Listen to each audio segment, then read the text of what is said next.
अल्हम्दुलिल्लाह बिस्मिल्लाहिर्रहमानिर्रहीम शुरू करता हूँ अल्लाह के नाम से जो बड़ा ही मेहरबान और नहायत करम करने वाला है। शहदा एजुकेशन फाउंडेशन की जानिब से इस वक्त तो मेरे साथ मौजूद शहदा एजुकेशन फाउंडेशन के चेयरमैन आली जनाब मोहम्मद हुसैन सैदा कादरी मीठी साहब और हमारे जनार्दन आहिरे साहब इस वक्त हमारे दरमियान मौजूद हैं। मैं सबसे पहले इन साहिबान की मौजूदगी में शहदा एजुकेशन फाउंडेशन की जानिब से चल रहे अदारे शहदा उर्दू हाई स्कूल, मुदस्सिर नज़र प्री प्राइमरी और प्राइमरी स्कूल की जानिब से जश्न यौम आज़ादी के इस मुबारक मौके पर पूरे हिंदुस्तान को जश्न यौम आज़ादी की मुबारकबादी पेश करता हूँ।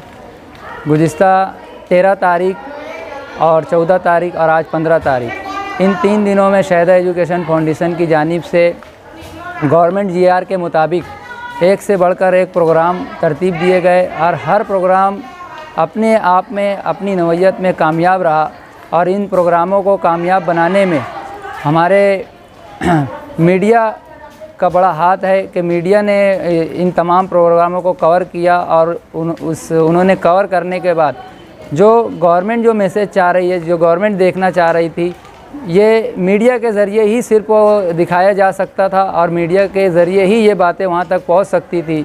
तो आज मीडिया के माध्यम से ही मैं ये बात कहना चाहूँगा बतौर सेक्रेटरी शहदा एजुकेशन फाउंडेशन के लियाकत शहदा के हिंदुस्तान में आज 75वां जश्न यौम आज़ादी पूरे हिंदुस्तान में बहुत ही जोश व खरोश और बेइंतहा खूबसूरती से हर तरह मनाया गया, हर तरफ मनाया गया।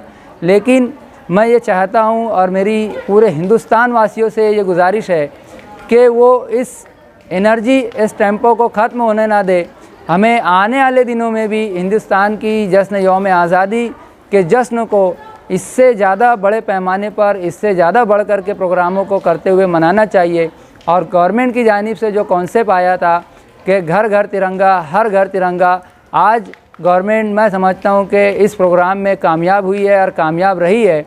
मालेगांव शहर हिंदुस्तान में एक ऐसा शहर है जो खुद एक कंट्री की हैसियत रखता है, एक मुल्क की हैसियत रखता है और उसकी वजह यह है कि मालेगांव वाहिद ऐसा शहर है जहाँ हर ज़बान के बोलने वाले पाए जाते हैं, चाहे वो हिंदू हो, सिख हो, ईसाई हो, ब्राह्मण हो, क्रिश्चियन हो।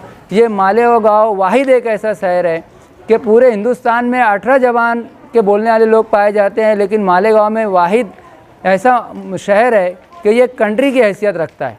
और मालेगांव में आज जहाँ जहाँ जिस तरीके से भी जिन लोगों ने भी जश्न यौम आज़ादी को सेलिब्रेट किया, मैं ऐसे तमाम लोगों को मुबारकबादी देता हूँ, ऐसे तमाम तालीमी अदारों को, ऐसी तमाम तंजीमों को, चाहे वो तंजीम किसी भी तरीके की हो, चाहे वह अदारे किसी भी मीडियम के हो, उर्दू मीडियम हो, हिंदी मीडियम हो, अंग्रेज़ी मीडियम हो, हर मीडियम के लोग, हर तरह से डिपार्टमेंट के लोग और जो डिपार्टमेंट से नहीं भी जुड़े हैं, सनतकार हो, रोज़गार से जुड़े हुए लोग हो, छोटे मोटे कारोबार से जुड़े लोग हो, हर किसी ने आज मालेगांव शहर में जश्न यौम आज़ादी को बेइंतहा खूबसूरती के साथ और बड़ी ताकत और क़ुव्वत के साथ मनाया।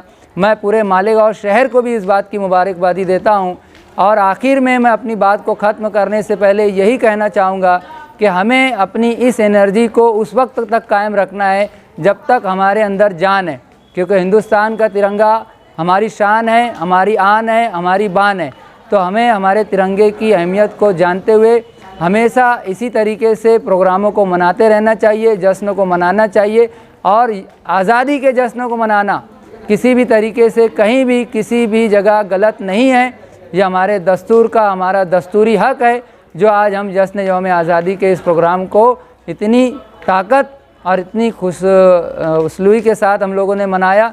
मैं शहदा एजुकेशन फाउंडेशन के चेयरमैन आली जनाब मोहम्मद हुसैन सैदा साहब के भी शुक्रगुज़ार हूँ कि उन्होंने हमें 13 से 14 तक बिल्कुल आज़ाद रखा।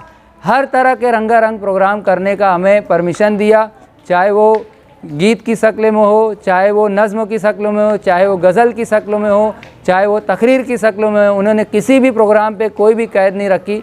हर प्रोग्राम को हमें खुशी खुशी और रंगारंग करने का उन्होंने हमें परमिशन इशू किया, उसके लिए मैं उनका शुक्रगुज़ार भी हूँ। और आखिर में एक मरतबा फिर हमारे तमाम न्यूज़ चैनल, चाहे वो शहर के किसी भी माध्यम से कोई भी न्यूज़ चैनल से जुड़े हुए लोग हो, तमाम ही न्यूज़ चैनल का भी शुक्रगुज़ार हूँ कि वो शहर के अलग अलग हिस्सों में जाकर पूरे शहर को कवर कर रहे हैं और मालेगांव शहर को पूरी दुनिया में, पूरे शहर में और पूरे हिंदुस्तान में रिप्रेजेंट कर रहे हैं। इसके लिए मैं मीडिया और मीडिया सेल का और हमारे प्रिंटिंग मीडिया और इलेक्ट्रॉनिक मीडिया दोनों का शुक्रिया के साथ मेरी अपनी इस बात को ख़त्म करता हूँ। जय हिंद, जय महाराष्ट्र।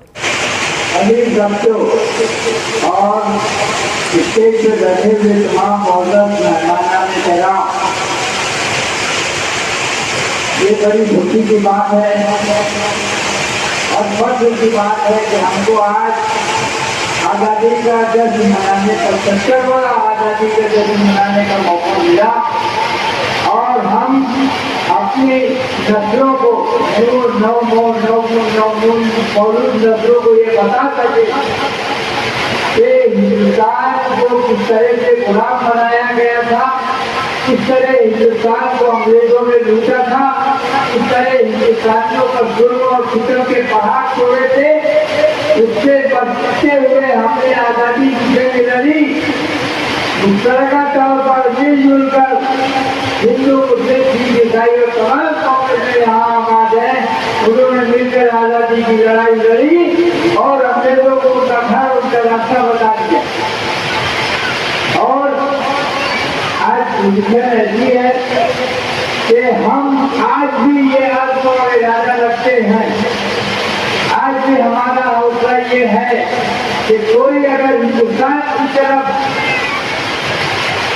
उंगली उठाएगा तो हम उसका हाथ काट देंगे और अगर कोई उसकी तरफ आंख दिखाएगा तो हम उसकी आंख फोड़ देंगे।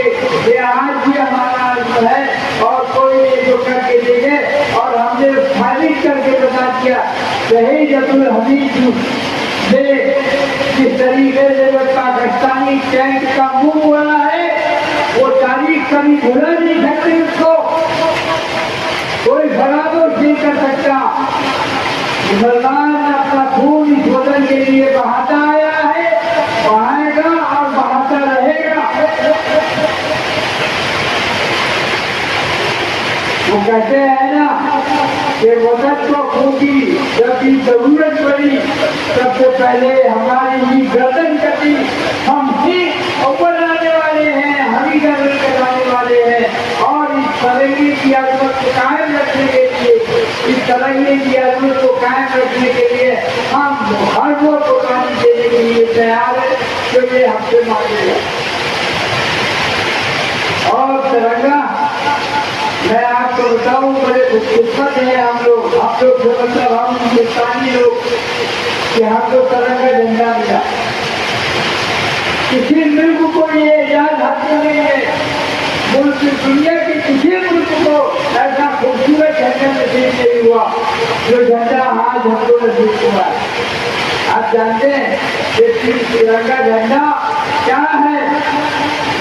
इसके ऊपर का रंग जो कैसी रंग है ये अजमत, बहादुरी और जवा मर्दी का निशान है।